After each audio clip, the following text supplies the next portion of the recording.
Olá, amigos de Ideal Espírita, bem-vindos a mais uma reflexão espírita do dia e hoje vamos falar sobre mudança. Ontem nós conversamos sobre essa expressão, amigo de Ideal Espírita. Qual é o ideal espírita? Em resumo, a gente pode dizer que é o comportamento.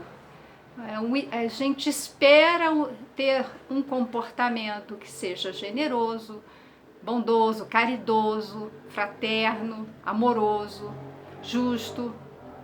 Então, esses valores da honestidade, da sinceridade, todos eles fazendo parte ali do ideal espírita. Agora, isso requer de nós mudanças, porque se viemos aqui para aprender a amar, nós precisamos passar por um desenvolvimento, uma aprendizagem que é tanto intelectual, mas também moral. E entendamos hoje em dia que falar de inteligência é de inteligências múltiplas, inteligência emocional, né? O conceito de inteligência ampliou. Sabemos que é mais fácil adquirir conhecimento, né, através do exercício da inteligência, né, lendo nos livros, assistindo vídeos, a gente consegue desenvolver a nossa inteligência. Agora, como desenvolvemos a capacidade, né, os valores, adquirimos valores morais? Como que podemos fazer isso? Transformando. Falamos em reforma íntima, evolução. A evolução é transformação. A gente lembra bem da borboleta, a lagarta virando borboleta. Ela faz um processo de evolução, de transformação. E o progresso, isso tudo redunda no progresso, que está resumido na lei de amor, que foi o que Jesus nos trouxe. Tendo a sabedoria, né, a inteligência associada com o amor, a moral, nós conseguimos progredir e nos aproximarmos de Deus. A lei de amor que Jesus pregou ali resume tudo, de modo que nós vamos conversar e os nossos temas eles serão muito próximos, sempre ali em torno desse projeto do ser humano de evoluir, de se tornar alguém melhor. E como mudar? Como nos tornarmos pessoas melhores? Como é difícil mudar, é preciso fazer um esforço.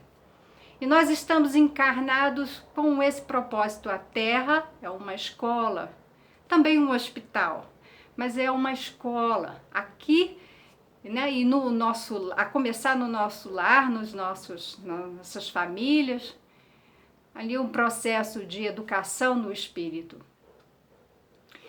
E esse processo de educação vai exigir de nós um esforço, mas dentro do corpo físico, esse corpo biológico, ele foi organizado, preparado para conservar energia e não gastar, para nossa sobrevivência. Se gastássemos energia constantemente, precisaríamos repor através da alimentação, né, da água, enfim, dos recursos para sustentarem a vida do corpo físico. Então, o corpo, de forma inteligente, ele conserva a energia. Isso inclui o cérebro também. E pensar gasta energia. Então, o que acontece para o cérebro não gastar tanta energia? Ele entra num estado de repouso ou de inércia, de automatismo. Então, no nosso cérebro tem uma parte que é a parte mais primitiva, que está ligada aos animais. Vamos então lembrar de um animal, como o leão, por exemplo, que é a cena que a gente tem muito clássica.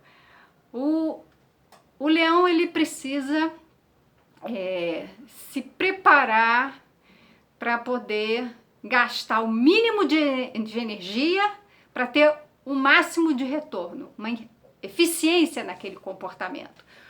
Então ele observa a presa, ele acompanha a presa e quando ele percebe o momento exato de dar o disparo, Dali o corpo dele vai gastar o máximo de energia, ele corre, alcança a presa e aí ele tem o alimento. Então, o mínimo de esforço com o máximo de resultado, isso é um comportamento eficiente. E isso o nosso organismo faz. De modo que nós criamos hábitos. O hábito, ele torna comportamentos automáticos. Então, vamos lembrar também de um exemplo clássico. Vamos aprender a dirigir. Entramos no carro a primeira vez, olhamos aquele equipamento e então o câmbio manual, que é o desafio, o espelho, olha para o espelho, olha o câmbio, o volante, o espelhinho daqui, espelhinho de lá, né?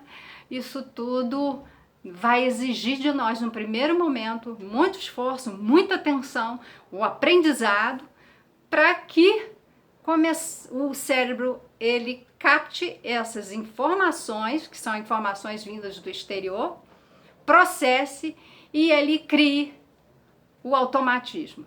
Então, quem já aprendeu a dirigir, entra no carro, não precisa pensar, tem que passar a primeira, depois vem a segunda, o braço vai, né? O olho também já sabe encontrar os espelhos e já dá seta, enfim, ele já tem o controle do corpo físico, tem todo o movimento, né? O controle corporal, mas a inteligência, ele não precisa gastar a energia para pensar no que ele tem que fazer quando está dirigindo, a menos que ele tenha um desafio. Se tiver um acidente na frente ou alguma coisa que foge ao padrão, ou foge ao que é corriqueiro, comum, ele tem que parar para analisar. Mas isso nós vamos falar, porque isso ganha um nome especial, que é desafio ou crise, tá? Mas voltemos à ideia de um cérebro que gosta de conservar energia. E ele torna os nossos comportamentos automáticos, buscando a eficiência, menor gasto com maior eficiência. Assim, o que acontece? Nós vamos criar hábitos que são difíceis de mudar. Daí a dificuldade da gente mudar. Né? É mais fácil a gente mudar uma crença do que mudar o comportamento. Vamos pensar assim, eu quero fazer uma dieta começando na segunda-feira. E essa segunda-feira nunca chega, porque eu mudo a crença. Chega na segunda-feira, eu já penso diferente, crio outra desculpa, digo que é na próxima, porque não dá para ser nessa. Então, é muito fácil mudar a crença do que mudar o comportamento, que é de fato começar uma atividade física, por exemplo, começar uma dieta para quem precisa. Agora, ou então, uma dieta não necessariamente para restringir a alimentação, mas parar de comer, por exemplo, determinado alimento e passar a comer outro. Então, vai ver o desafio que é para uma criança comer coisas verdes, tá?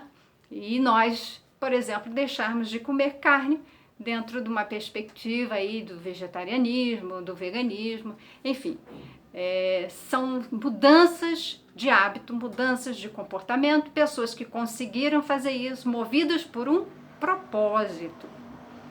Tá?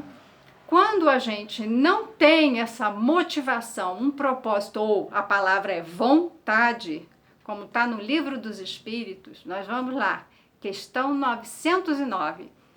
Vamos pegar o Livro dos Espíritos, livro 3º, capítulo 12, é o último capítulo do livro 3º que trata das leis morais.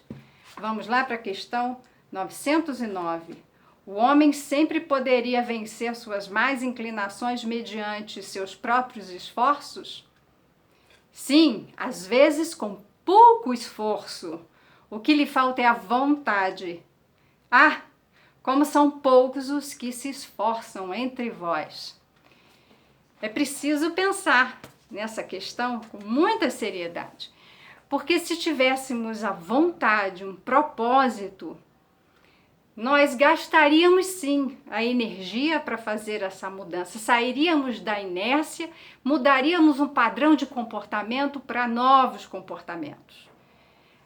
A vontade, ela nos dá uma energia, um ânimo, e ânimo vem, né, de alma, nos dá uma energia que é justamente essa energia que move, ela nos afeta, o afeto é algo que nos move. Então, quem está animado, quem está com vontade, ele tem um ganho de energia exatamente para investir naquilo que ele quer mudar. E quando ele tem um bom resultado daquilo que ele se propôs a fazer, isso gera um reforço positivo, ou seja, gera nele uma sensação de bem-estar e ele vai querer manter o comportamento, agora um novo comportamento, que lhe gera uma sensação então de bem-estar, reforça e assim vamos progressivamente. Isso é algo que o cérebro então vai se ajustando. Agora, se o cérebro gosta de conservar energia, é preciso ali um esforço. Por isso que fala, o esforço é mínimo, mas é necessário fazer um esforço. Agora, quando não temos vontade de mudar, não temos um propósito, não temos essa animação, vou fazer exercício físico, né? A gente parece que perde ainda mais energia. E quem tem que fazer algo sem a vontade vai ter que despender maior energia, com um esforço para fazer. E geralmente, o que acontece? Se o resultado não gera satisfação, a tendência é abandonar e continuar com os velhos hábitos. Mas vamos lembrar uma coisa: o cérebro não é o ser humano. O corpo físico não é. É preciso pensar no ser e no ter.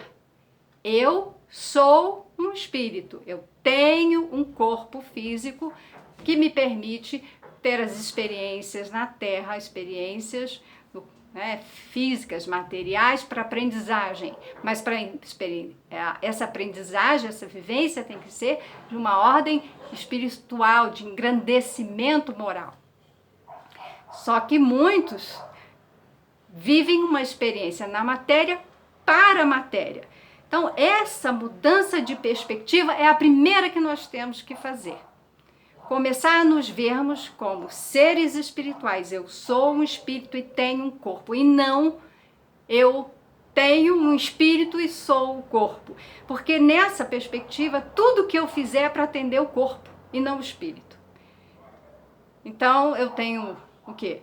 Um armário cheio de roupas, porque eu tenho que me vestir e assim, eu cuido para combater um envelhecimento que é natural, um processo natural do organismo o envelhecer, mas a gente busca cirurgias, busca reparar o corpo físico, ao invés de compreender que nós estamos aqui para amadurecer o espírito, moralizar o espírito. Então, temos que cuidar do corpo físico? Claro, ele é o nosso veículo, ele é o nosso instrumento. Daí, vamos lembrar do Dr. Sérgio Felipe, um neurocientista, um pesquisador da USP, e ele vai deixar essa comparação para a gente entender. O cérebro, ele é como um computador. O computador, ele não cria o próprio programa. Ele precisa de um programador que insere o conteúdo na máquina. Então, quem é que vai inserir o conteúdo na máquina? O cérebro é o espírito. O espírito é o ser pensante. É o ser que sente, pensa. Ele é que produz. Isso vai se refletir como se fosse uma programação, conteúdo que se coloca na máquina cérebro e a máquina processa e emite os sinais.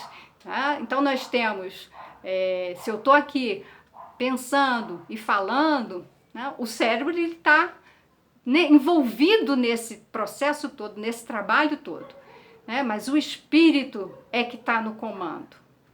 é o meu sentimento, é a minha vontade, é o meu investimento, as ideias, tudo isso pertence ao ser espiritual. O cérebro, então, é a máquina necessária para que o corpo funcione, para que o espírito se expresse no mundo físico. Daí a gente não pode confundir, de modo que a primeira mudança é de perspectiva. Precisamos passar a nos vermos como seres espirituais. Isso é a primeira lição que eu dou no grupo de pais, já sensibilizando que é nessa transformação desse olhar para nós como seres espirituais, olhar para o outro como ser espiritual, olhar para o filho que nós estamos educando como o filho de Deus e um espírito que traz em sua bagagem muito conteúdo, que está ali precisando aprender tanto quanto nós. Então esse é o primeiro passo, essa é a primeira ideia. E também vamos lembrar de André Luiz, no Mundo Maior. Ele tem 2 capítulos dedicados. O capítulo 3, que se chama Casa Mental, e o capítulo 4, Estudando o Cérebro. Podemos fazer uma pequena leitura, só para confirmar aqui, essa visão do cérebro. Olha só. Ora, o cérebro é um instrumento que traduz a mente, manancial de nossos pensamentos. O cérebro real é aparelho dos mais complexos, em que nosso eu reflete a vida. O eu, ser espiritual, ele vai refletir, ele vai se manifestar através desse instrumento. O cérebro é o órgão sagrado de manifestação da mente, em trânsito da animalidade primitiva para a espiritualidade humana. Então, o cérebro ele tem 3 partes. Uma parte primitiva em que ali estão os automatismos, como eu falei. São os animais, eles têm isso. Depois eles têm uma parte voltada para as conquistas atuais, os registros do que nós aprendemos hoje. E uma terceira parte desse cérebro, ela é a casa das noções superiores, que ele chama. Ali é essa área pré-frontal, que são os pensamentos e que nos caracteriza como seres espirituais, nos diferindo dos animais, da nossa animalidade, então superando os instintos que nós trazemos. Então, só para trazer aqui o comentário de André Luiz. Mas é interessante pensarmos, para a gente poder encerrar, que esse é um primeiro momento de nos identificarmos como seres espirituais, porque assim nós poderemos ter uma relação diferente com as pessoas e com o mundo que a gente vive. Essa mudança de perspectiva, que deve ser o primeiro passo no nosso processo de reforma íntima, de transformação, de aquisição de valores morais, né? Como ser bom. Então, é entender que fazer o bem é a aquisição do espírito. E eu passo a me desapegar da matéria, não me preocupar tanto com as questões materiais.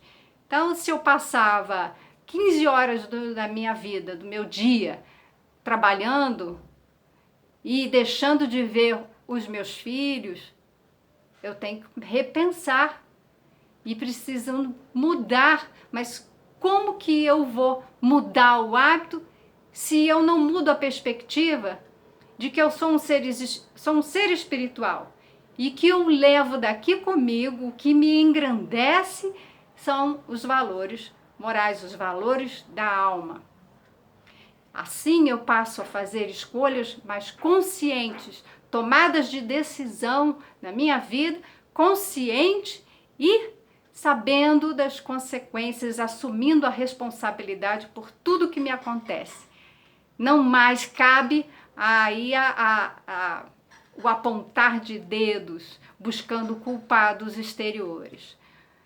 Então, essa é a proposta do estudo de hoje, nos entendendo como seres espirituais em progresso evolutivo, intelectual e moral, e que esse processo de mudança, ele é difícil de se iniciar, mas ele não é impossível. Exige para alguns o esforço, para outros a vontade. O ideal é que nos empenhamos na vontade por sabermos quem realmente somos.